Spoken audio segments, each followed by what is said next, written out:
And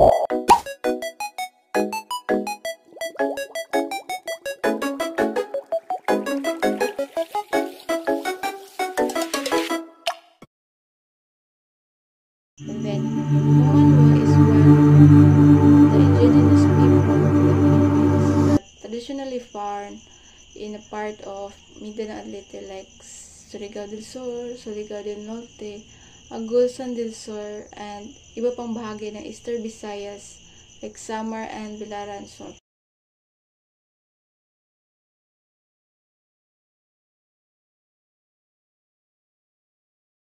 Good evening everyone.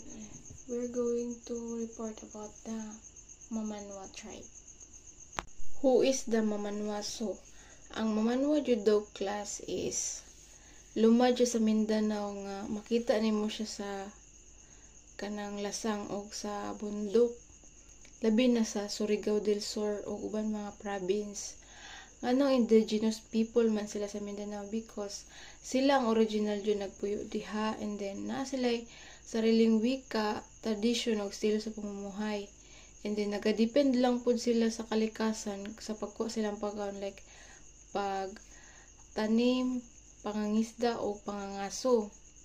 And then ikaduha, believed to be one of the part of earliest settler nga naman kay sila man ang unang nagpuyo jud diha sa Mindanao pila na ka years.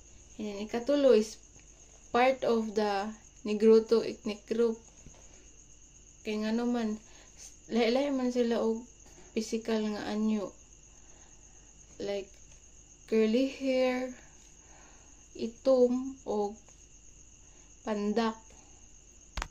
The words of Mamanwa, it means there are two parts. Una is Mama, means people or person, and then the second one is Anwa or Manwa, means is forest. So the Mamanwa interpreted of the people of the forest or mountain people.